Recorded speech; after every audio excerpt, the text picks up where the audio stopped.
Bonjour à tous, bienvenue à ce webinaire où on va parler de dentisterie et d'entrepreneuriat.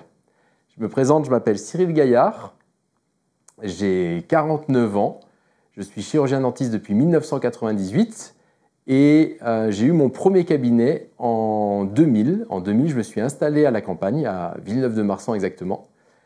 J'étais associé avec le fondateur du cabinet qui avait à l'époque 55 ans et moi 25 ans. Et j'ai monté mon équipe tout doucement avec une secrétaire et une assistante. J'ai connu les problèmes de l'association, les difficultés de l'association. Et pendant les premières années, comme beaucoup d'entre nous, en fait, ce que j'ai fait, c'est que j'ai focusé sur mes compétences cliniques. Donc je me suis formé en implantologie, en esthétique, en occlusodontie. J'ai essayé d'être le meilleur possible. J'ai suivi plein de cours et j'ai pas mal performé. J'ai eu la chance de faire des traitements complexes, de les avoir plutôt réussis. J'ai eu aussi des échecs. J'ai eu la chance de faire des publications en France et à l'international. On pourrait dire que j'avais plutôt une belle pratique. Avec un cabinet, avec une assistante, une secrétaire et on s'entendait bien et finalement que tout était rose et que tout était bien. Sauf que j'avais certaines frustrations. Les frustrations venaient de quoi? Les frustrations venaient que mon emploi du temps était surchargé. Plein de patients, difficulté de gérer mon agenda. Les frustrations venaient que j'avais pas forcément beaucoup de patients en pourcentage qui acceptaient mes plans de traitement. Je savais faire beaucoup de choses, beaucoup de diagnostics, et par contre, j'étais pas très bon en communication pour expliquer tout ça aux patients. J'étais frustré parce que je passais beaucoup de temps au cabinet dentaire, beaucoup de temps à pratiquer, et peu de temps avec ma famille. Et j'étais toujours entre deux chaises. Voilà, j'étais avec ma famille, mais je pensais à mon cabinet que je voulais développer. J'étais au cabinet, mais je pensais à ma famille en disant que je devrais passer plus de temps avec eux. J'étais frustré parce que en termes de management, j'étais pas non plus top. Il y avait des demandes, des incompréhensions, une non-communication qui existait avec mon équipe. J'étais frustré pourquoi aussi? Parce que je trouvais qu'entre l'investissement que je donnais au cabinet, à mes patients, au temps passé et le bénéfice financier que j'en retirais, c'était pas non plus exceptionnel. Voilà, il y avait toutes ces frustrations. Donc extérieurement, on se dit ok, c'est super comme métier, la super dentisterie. Et puis en fait, quand on va un peu au fond des choses, il y avait plein de choses qui me frustraient. Et la leçon que j'ai apprise de tout ça, c'est que les choses qui me frustraient, c'était pas forcément de la clinique. Les choses qui me frustraient, c'était en fait tout l'à côté de la dentisterie. C'était quoi? C'était en premier lieu, la communication avec les patients. Communiquer avec les patients ou communiquer avec mon équipe, mais là, communiquer avec mes patients, ce n'est pas quelque chose d'inné. Ce n'est pas facile de faire passer un message au patient. Le patient arrive avec des idées, vous devez lui apporter d'autres idées. Donc ça, c'était la première chose. Il va falloir que je devienne bon en communication pour augmenter mon taux d'acceptation et engager mes patients à faire la dentisterie que je veux produire. La deuxième chose, c'est les finances. Il va falloir que j'apprenne à gérer mon cabinet. Un cabinet, ce n'est pas juste j'encaisse du chiffre d'affaires. C'est quelles sont les dépenses, quels sont les ratios des dépenses. Comment je peux prévoir qu'un investissement va être favorable à mon cabinet ou pas. Et donc ça, il a fallu que je l'apprenne aussi. Il a fallu que j'apprenne aussi à faire des prévisionnels. Quand on débute une année, est-ce que je me laisse voguer comme ça sans avoir un prévisionnel de chiffre d'affaires avec des temps de passage pour m'assurer que économiquement le cabinet est viable ou pas? Et le dernier point qu'il a fallu que j'apprenne, c'est à manager. Manager les personnes, manager mon équipe, faire grandir mon équipe, motiver mon équipe, garder la motivation dans mon équipe.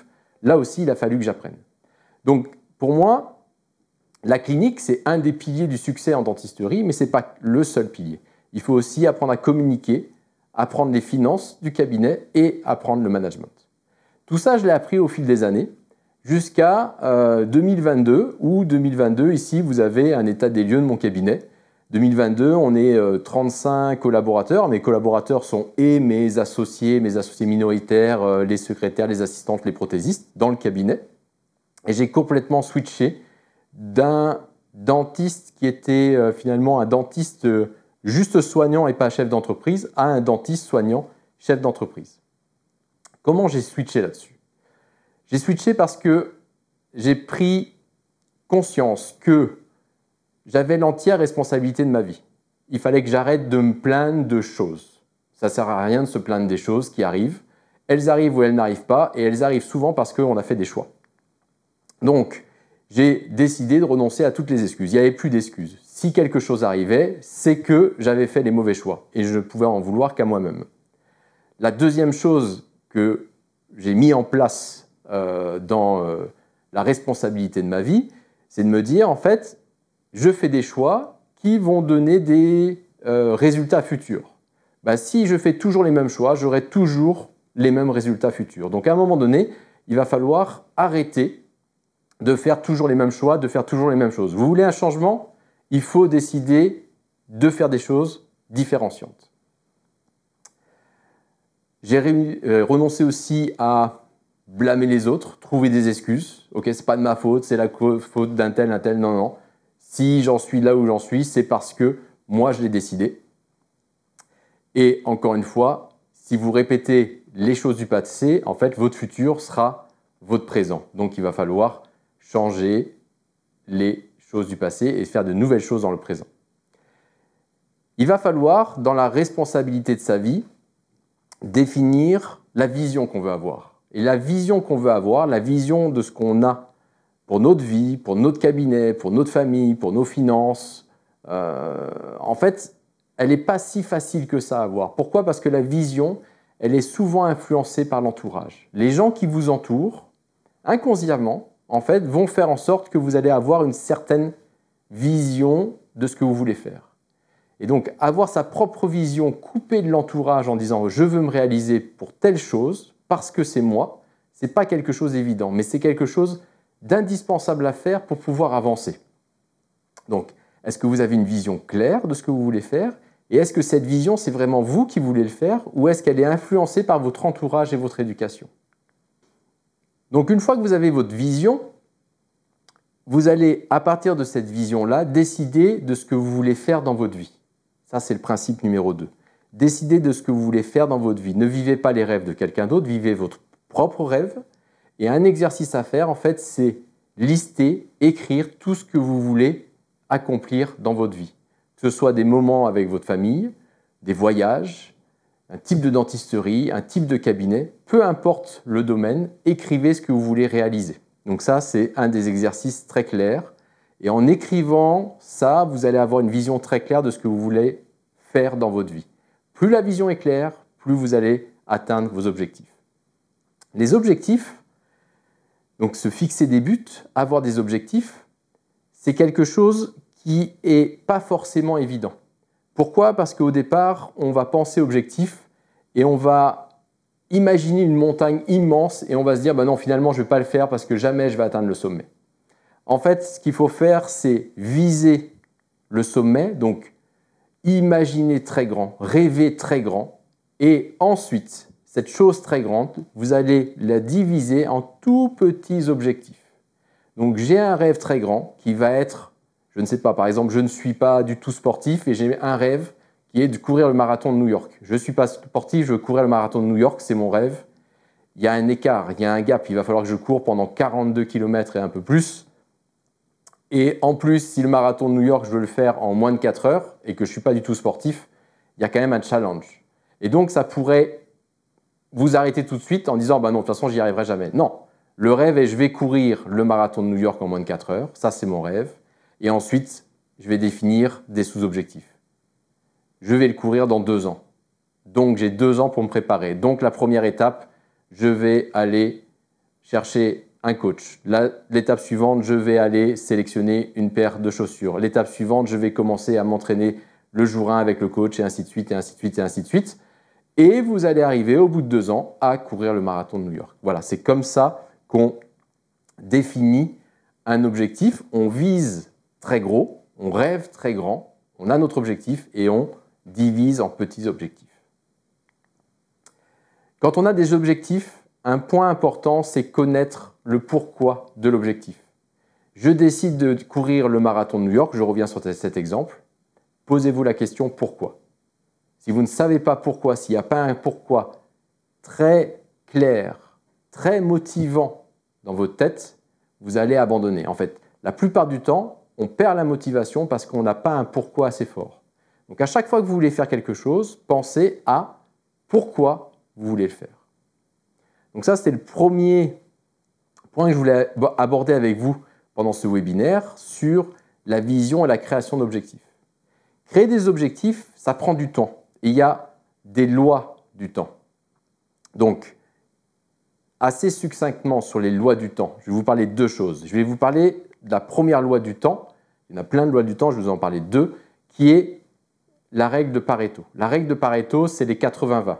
En fait, Pareto, il s'est aperçu dans son jardin qu'il faisait pousser des petits pois et que 20% des cosses, des plants de petits pois, rapportaient 80% de la récolte. Et en fait, 80% des plants ne rapportaient que 20% de la récolte. Et à partir de là, en fait, il a regardé. Et cette loi universelle s'applique à beaucoup de choses qu'on fait. Donc, par exemple, si on devait prendre un exemple, 80% des conséquences découlent de 20% des causes. 80% de mon chiffre d'affaires du cabinet est donné par 20% de mes patients. 80% des problèmes que je rencontre au cabinet sont donnés à 20%, sont dus à 20% de causes. À partir de là, quand vous comprenez, vous intégrez cette règle des 80-20, et ça va parler à tous ceux qui sont perfectionnistes, à un moment donné, il faut lâcher les 20%.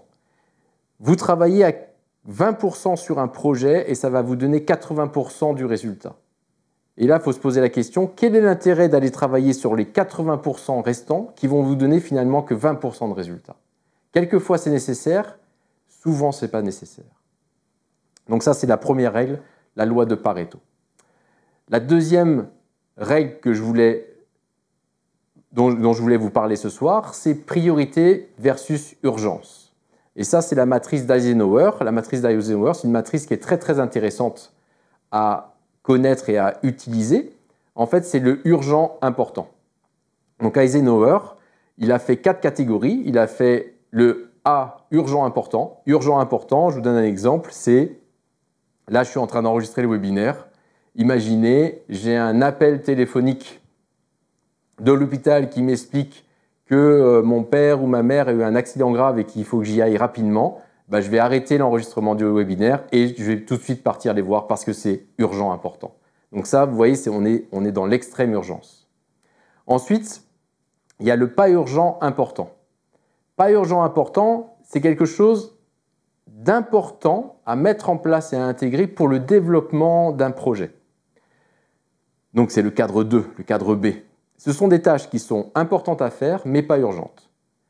Dans un cabinet dentaire, par exemple, ça va être le rangement des placards, l'archivage d'une pièce, le rangement d'une pièce pour pouvoir mieux travailler et éviter de perdre du temps. Typiquement, on ne le fait jamais parce que ce n'est pas planifié. Ça serait important de le faire parce qu'on sera plus efficace, mais ce n'est pas urgent parce que hier, je travaillais quand même comme ça et ça a fonctionné, et que demain, si je travaille comme ça va encore fonctionner. Ce cadre 2, c'est du temps qu'il faut avoir dans son planning. Ce cadre 2, c'est du temps que vos assistantes doivent avoir dans vos plannings. C'est du temps que les secrétaires doivent avoir dans leur planning. En gros, c'est du temps où elles ont le temps de travailler sur des tâches importantes, mais qui ne sont pas du quotidien. Ensuite, il y a les tâches 3, qui sont l'urgent, pas important. Donc l'urgent, pas important, c'est des choses qui, on verra un peu plus tard dans le webinaire, on va déléguer. Donc tout ce que vous pouvez déléguer, en fait, c'est pas important pour vous. Ça peut être urgent et il faut le déléguer à ce moment-là.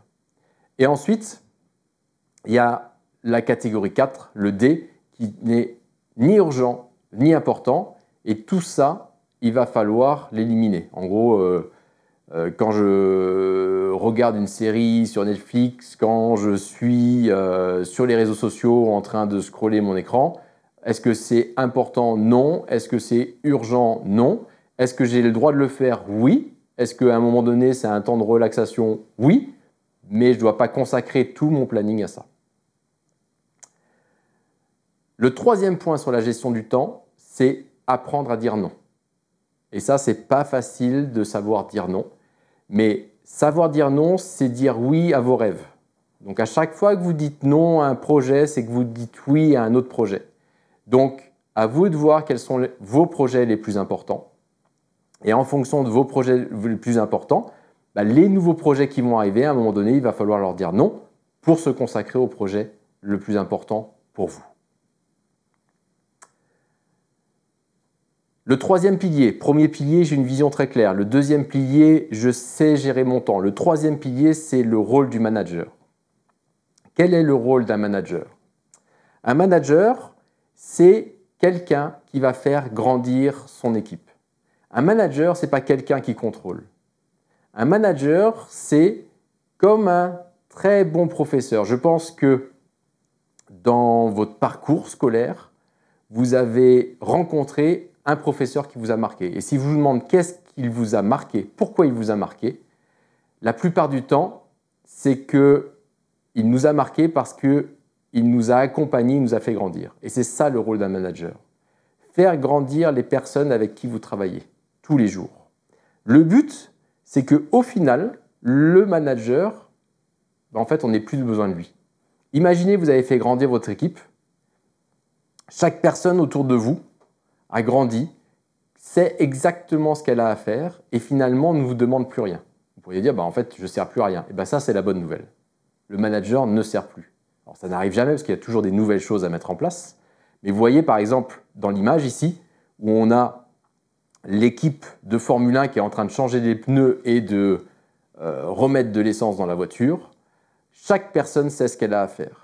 Et en fait, le manager, il est probablement là, quelque part, à regarder que tout s'enchaîne bien, mais il n'est pas là pour corriger et contrôler les gens à ce moment-là. Quelles sont les trois postures principales d'un manager? Un manager, en fait, il est trois choses en même temps. Il est d'abord chef, il est leader et il est coach. Il est chef très peu de temps, en fait. Un manager, il fait très peu le chef. Il fait le chef quand? Il fait le chef quand il cadre. Donc la première fois où vous embauchez quelqu'un, par exemple, vous allez lui donner les cadres.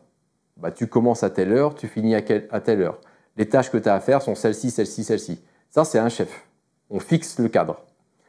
Il est chef aussi quand il doit recadrer. Il y a une erreur de fait, il y a un recadrage, il est chef. Il est chef aussi en temps de crise, quand il y a eu le Covid et qu'il y a eu le confinement et qu'il a fallu tout fermer. Là, on a tous joué notre rôle de chef.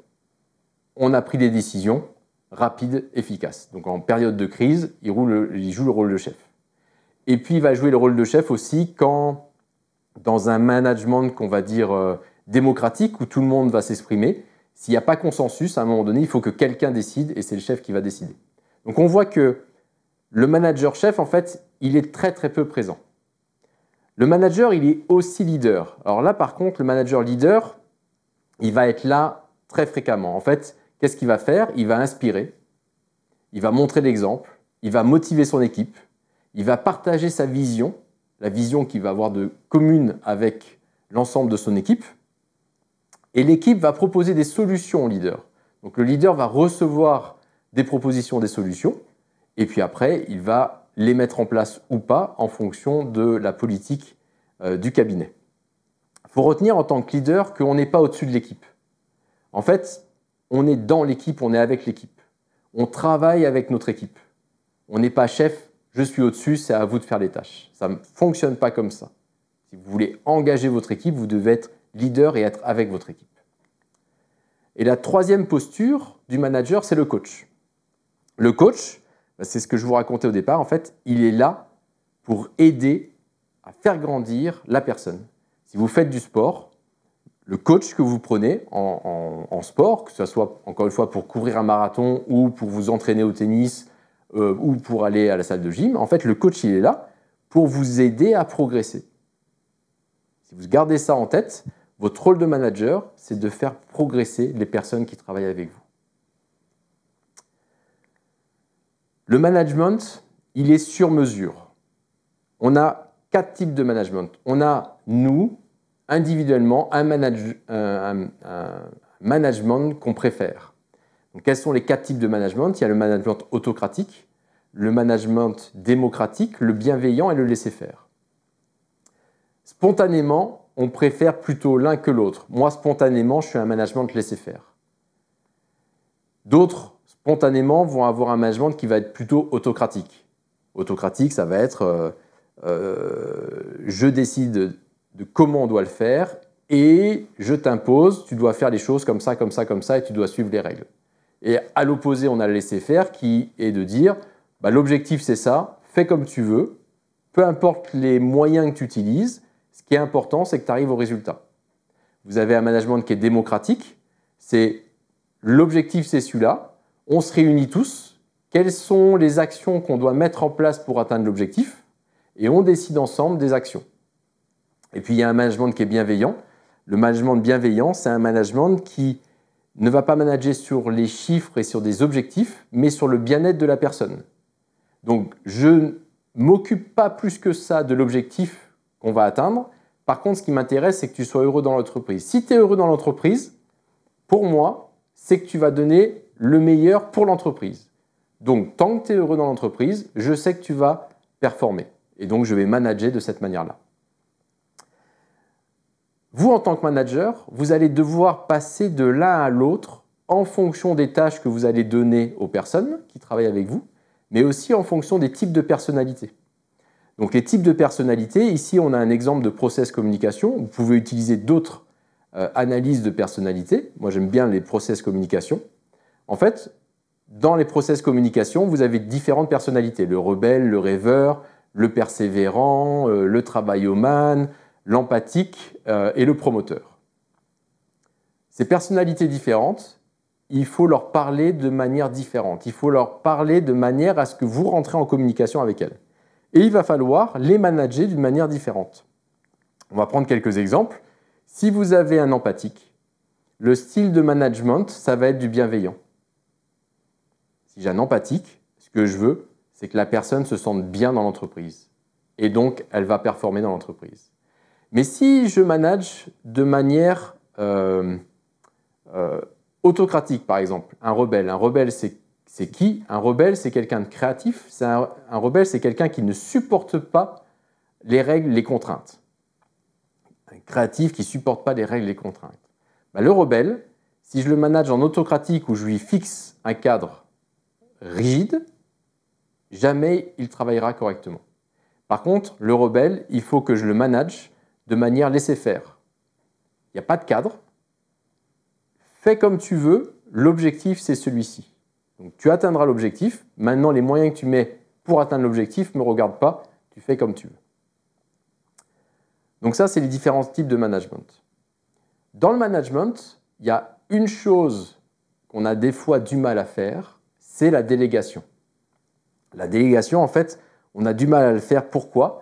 Parce qu'on est conditionné par des drivers. Les drivers, c'est quoi? En fait, c'est des croyances que l'on a intégrées quand on était petit. Avant l'âge de 6 ans, en fait, on a intégré ces croyances. En fait, ce que nous ont dit nos parents, on fait que je me perçois comme ça ou comme ça. Donc, il y a 5 drivers qui sont fait plaisir aux autres pour être aimé. Il y a le driver soit parfait, tout ce que je fais doit être parfait. Donc forcément, ça sort une personne perfectionniste. Et la personne perfectionniste, on va voir qu'elle a du mal à déléguer. On a le sois fort. Le sois fort, c'est ne pleure pas. On a le dépêche-toi, vite, vite, vite, il faut faire les choses vite. Et on a fais des efforts. Si je ne fais pas d'efforts, je ne peux pas être récompensé. Si je n'ai pas travaillé dur, je ne peux pas réussir. Donc probablement que vous vous reconnaissez dans un des 5 drivers, soit peut-être dans 2 des 5 drivers, ça c'est pas forcément un seul. Qu'est-ce que veulent dire ces drivers? Ces drivers veulent dire que, par exemple, le fait plaisir. Le fait plaisir, c'est quelqu'un qui a des difficultés à dire non. Si vous avez des difficultés à dire non, c'est que dans votre enfance, en fait, on vous a presque interdit de dire non. Il fallait faire plaisir et donc je dis oui. Si vous mettez une personne avec un driver fait plaisir à l'accueil, le patient appelle, l'agenda est plein, la personne, la secrétaire, le secrétaire fait plaisir, va trouver une place pour faire plaisir au patient. Et ce qui ne va pas vous faire forcément plaisir dans votre planning. Tu dois être parfait, en fait, vous n'allez jamais déléguer. Toujours, vous allez refaire les choses parce que c'est mieux fait, parce que ce n'est pas assez parfait pour vous. Le soi parfait, c'est jamais vous allez lancer un projet parce que c'est jamais assez bien, il faut encore retravailler dessus. Vous voulez peut-être sortir un nouveau site internet, ce site internet, il met des mois et des mois à sortir parce que oui, mais la photo là va pas, oui, mais il faut que je retravaille le texte, oui, mais la typographie, et en fait, ça ne sort jamais. Si vous êtes soit fort veut dire que vous attendez des autres d'être forts, donc débrouille-toi tout seul. Si vous êtes soit fort, vous allez attendre des autres qui ne viennent pas vous déranger pour vous demander conseil. Dépêche-toi, c'est tu dois faire tout de suite, très rapidement. Et donc, vous attendez des autres qui fassent la même chose que vous. Et le fait des efforts, j'attends des autres qu'ils travaillent très dur pour les récompenser. Peut-être qu'ils ont été très efficaces très rapidement, mais vous n'allez pas les récompenser parce qu'ils n'ont pas sué pour réussir la tâche que vous leur avez donnée. Donc avec tous ces drivers, en fait, on a des difficultés à déléguer correctement. La délégation, elle se fait par étapes. La délégation, en fait, la première étape, c'est que le salarié, il va vous observer. On va prendre un exemple très simple de délégation qui va être la stérilisation. Ça va parler à tout le monde. Donc, je viens d'embaucher une personne qui ne connaît rien à la stérilisation. Et donc, la première étape, je vais dire à cette personne, écoute, tu regardes, je t'explique les protocoles et tu regardes comment je fais. C'est la première étape de la délégation. On regarde, on observe. La deuxième étape de délégation, c'est qu'on va dire à la personne, tu vas stériliser, mais à chaque étape de stérilisation, tu viens me chercher pour que je vérifie que c'est correctement fait. Trempage, bac à ultrasons, et à chaque étape, elle vient nous montrer est-ce que c'est fait correctement ou pas. La troisième étape de délégation, c'est que la personne elle va faire la stérilisation de A à Z, et elle nous dit juste, à la fin, la stérilisation est finie, et vous venez vérifier que la stérilisation est bien faite. Et la quatrième étape, c'est que la personne va stériliser de A à Z, et ne vous appelle même pas. Et quand je prends cet exemple de la stérilisation, c'est aujourd'hui ce qui se passe dans les cabinets dentaires. Aujourd'hui, dans les cabinets dentaires, vous n'allez pas vérifier la stérilisation. Vous considérez que la stérilisation est faite correctement. Vous avez délégué cette tâche-là. Imaginez en fait toutes les tâches que vous pouvez déléguer de la même manière. Et ça, c'est un exercice très intéressant à faire. C'est que pouvez-vous déléguer? Vous prenez une feuille, un stylo, vous listez tout ce que vous faites dans une journée, tout ce que vous faites dans une semaine, vraiment tout. Et vous regardez est-ce que vous avez de la plus-value ou pas. Et si vous n'avez pas de plus-value, réfléchissez à qui et comment vous pouvez déléguer les choses. Et ça va vous libérer du temps. Le dernier point qu'on va aborder pendant ce webinaire, c'est la finance. La finance du cabinet dentaire. C'est un point important, encore plus aujourd'hui avec toutes les technologies et tous les achats, les investissements qu'il faut faire. Ça nécessite de travailler non pas que dans l'entreprise, mais sur son entreprise. C'est quoi travailler dans l'entreprise? Travailler dans l'entreprise, c'est j'arrive le matin et je vais soigner mes patients. Je travaille dans l'entreprise, je mets mes gants et je soigne mes patients. Ça, c'est dans l'entreprise.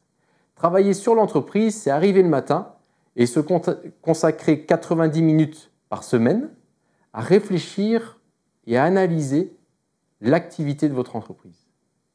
Donc, je ne suis pas en train de travailler avec mes mains. Je suis en train de travailler avec mon cerveau et je ne suis pas en train de travailler sur patient, mais je suis en train de travailler soit sur une feuille, soit sur un ordinateur. Et j'analyse, je pilote mon cabinet dentaire, que ce soit en termes de management ou en termes de finance. Comment piloter votre activité dentaire? Votre activité dentaire, elle doit se piloter, elle doit se planifier. Vous devez faire un prévisionnel. Donc, une des premières choses à faire, c'est de faire un planning annuel avec le nombre de jours de travail que vous souhaitez. Combien de jours de travail vous souhaitez effectuer au cabinet? Combien de jours de formation vous voulez faire pour l'année prochaine? Combien de jours de vacances vous voulez pour l'année prochaine? Il faut planifier ça afin de déterminer ensuite le chiffre d'affaires qu'il va falloir faire. Pour faire ça, pour déterminer le chiffre d'affaires qu'il va falloir faire pour que l'activité économique soit florissante dans votre cabinet dentaire. Il va falloir connaître le coût horaire de votre cabinet et il va falloir aussi réfléchir, savoir quel salaire vous voulez sortir de votre cabinet dentaire. Et ça, quand je suis en séminaire et que je pose la question aux dentistes, souvent ils ne savent pas. Et ce que je leur dis, c'est mais oui, mais quand vous embauchez une assistante, elle sait combien elle vaut et combien elle veut gagner. Et ça choque personne. Et vous, finalement, qui êtes le chef d'entreprise de votre cabinet, vous ne savez pas combien vous voulez gagner. Donc il faut réussir à marquer un chiffre. Combien vous voulez gagner? 3, 5, 10, 15 000, combien vous voulez gagner?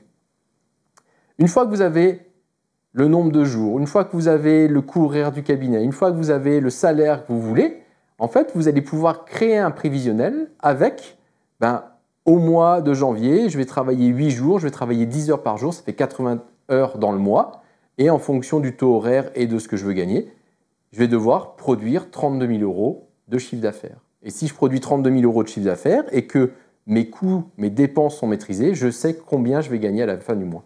Et vous pouvez faire un prévisionnel de votre année. Et donc, c'est le genre de tableau que je tiens au cabinet dentaire avec le nombre de jours de travail, le taux horaire de chacun, le nombre d'heures de travail et donc le chiffre d'affaires qu'il faut essayer d'atteindre pour que tout le monde soit content au cabinet. Ça veut dire quoi? Ça veut dire que les dentistes sont contents parce qu'ils sont payés ce qu'ils veulent être payés, mais aussi l'entreprise est contente parce qu'elle a suffisamment d'argent pour payer les salaires de tout le monde, parce que c'est aussi le rôle, pour moi, premier de l'entreprise, c'est de payer les salaires de tout le monde. Piloter l'activité de son cabinet, c'est aussi suivre le taux d'acceptation de ses devis. Vous donnez des devis aux patients, est-ce qu'ils sont acceptés? À quel taux d'acceptation? Est-ce que vous êtes à 30%? Est-ce que vous êtes à 50%? Est-ce que vous êtes à 80%? C'est quoi le taux d'acceptation? Et qu'est-ce que vous faites des patients qui n'ont pas répondu? Parce que la plupart du temps, ils n'ont même pas forcément dit non, ils n'ont pas répondu. Qu'est-ce que vous faites? Là, il faut avoir une politique là-dessus. Normalement, un cabinet dentaire, en omnipratique, on est aux alentours de 55-60% de taux d'acceptation. Si vous êtes un spécialiste avec des correspondants, le taux d'acceptation, il doit être à 80% minimum. Et si vous êtes un jeune en train de se former, le taux d'acceptation, il est probablement plus aux alentours de 30%. Et tout ça, ça s'analyse, ça se travaille et ça s'améliore. Les finances du cabinet, il faut aussi piloter les encaissements. Les encaissements, vous pouvez avoir un super chiffre d'affaires et vous pouvez très bien avoir un compte en banque qui est dans le rouge. Pourquoi? Parce qu'en fait, vous avez beaucoup de chèques en attente, beaucoup de traitements que vous avez finis, mais les patients n'ont pas payé au fur et à mesure et ont payé à la fin. Donc là, ici, on voit un exemple où il y a eu un traitement de fait et finalement, le patient dit à la fin, écoutez, je vous paye, mais attendez 3 semaines, 1 mois, 2 mois que mes mutuelles, mes assurances remboursent. Sauf que vous, pendant ce temps-là, il faut payer le loyer, il faut payer les assistantes, il faut payer le prothésiste, il faut payer tout le monde, et que ça sort de la trésorerie et que vous avez un compte en banque qui va être dans le rouge alors que le chiffre d'affaires est super bon. Donc en fait, ce qu'il faut faire, c'est faire une entente financière avec le patient au début, et faire payer le patient au fur et à mesure de son traitement pour qu'au final, la somme qu'il ait à payer au dernier rendez-vous soit idéalement à 0 ou très proche de 0. Et donc, comme vous avez fait les encaissements au fur et à mesure en fonction du temps passé, vous n'avez pas de problème de trésorerie. Un point important là-dessus, c'est quand on fait de l'orthodontie, avec des gouttières invisibles, attention parce que le coût des gouttières à l'achat est quelque chose en pourcentage du montant global du devis assez important et que c'est quelque chose qu'il faut payer très rapidement au fournisseur. Donc, attention, le patient doit payer au minimum le prix que vous allez avoir à payer au fournisseur. Attention à ce point particulier. Quand vous pilotez l'activité économique de votre cabinet, ça vous aide aussi à remplir l'agenda de manière intelligente. Quelle est la relation avec l'agenda? Dans l'agenda, il y a des rendez-vous qui sont très importants. Il y a des rendez-vous de NP, c'est les nouveaux patients. Ça, c'est des rendez-vous très importants. Il faut déterminer un certain nombre de nouveaux patients par semaine, par jour, parce que c'est sur ces nouveaux patients que vous allez faire les futurs traitements et le futur chiffre d'affaires du cabinet. Donc si vous passez un mois sans nouveaux patients, ben, vous allez voir en décalage les mois suivants avec une diminution du chiffre d'affaires. Ensuite, les deuxièmes rendez-vous très importants, c'est les rendez-vous de haute productivité. En fait, c'est des rendez-vous qui génèrent beaucoup d'argent au cabinet dentaire. Ils sont aussi très importants parce que c'est eux qui font vivre le cabinet dentaire d'un point de vue économique. Et c'est des rendez-vous qui sont plutôt longs, étalés. Et ça vous permet en fait de positionner ces rendez-vous en fonction du chiffre d'affaires que vous voulez faire par jour. Donc là, ici, vous avez un exemple sur la slide où on voit les HP, en fait, c'est qu'est-ce que le rendez-vous va rapporter au cabinet dentaire. Et donc, je détermine au départ par jour combien le cabinet devrait rentrer d'argent et je fais en sorte de mettre les rendez-vous qui vont me permettre de rentrer cet argent-là. Alors, s'il y a une journée où on est en dessous, ce n'est pas grave. S'il y a une semaine où on est en dessous, mais que la semaine d'après, on est largement au-dessus, ce n'est pas grave. Mais si j'enchaîne 3 semaines où je suis sous l'objectif, je sais que ça va être problématique pour ma trésorerie et que le banquier va m'appeler parce qu'on va être dans le rouge. Donc, ça me permet, le pilotage financier du cabinet me permet de gérer mon agenda de manière intelligente. Là, on a parlé beaucoup de recettes et de chiffre d'affaires. Il y a quelque chose qu'on doit vérifier aussi, c'est la trésorerie. Donc la trésorerie, c'est chiffre d'affaires moins les dépenses. Et il faut connaître son ratio de dépenses. Quel est le ratio de la masse salariale de vos salariés? On sait qu'on doit être entre 13 et 17%. Et donc, est-ce que vous le contrôlez? Quel est le ratio de votre loyer? Quel est le ratio de votre prothèse? Quel est le ratio de l'achat de vos implants? Quel est le ratio de vos leasings?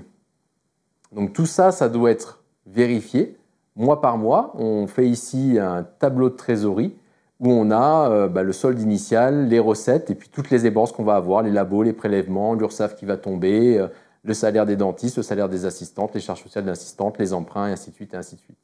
Et on vérifie mois par mois que l'on ne dépense pas trop d'argent, parce que si, encore une fois, vous faites un super chiffre d'affaires par rapport à votre prévisionnel, mais que vous dépensez 2 fois plus, en fait, le cabinet, économiquement, ne va pas survivre. Tout ça, vous faites des réunions financières une fois par mois, vous bloquez le cabinet, vous travaillez sur votre entreprise à ce moment-là, et vous regardez tous les chiffres. Ça ne met pas très longtemps à regarder les chiffres, on met une demi-heure, 45 minutes, on analyse tous les chiffres, on est bon, on n'est pas bon, si on n'est pas bon, qu'est-ce qu'on corrige pour le mois prochain? Et donc on a ce type de tableau avec les chiffres d'affaires et on a un autre tableau avec toutes les dépenses. Le succès en dentisterie, ou le succès en général, laisse toujours sa marque. Il y a toujours des gens qui ont fait ce que vous rêvez de faire. Et l'idée, c'est de dire, en fait, ces gens-là, il faut que je me rapproche d'eux, il faut que je les contacte, il faut que je lise sur eux, il faut que je communique avec eux, parce que ces gens-là vont vous éviter de faire des erreurs. Ils ont fait les erreurs pour vous, ils vont vous faire gagner du temps.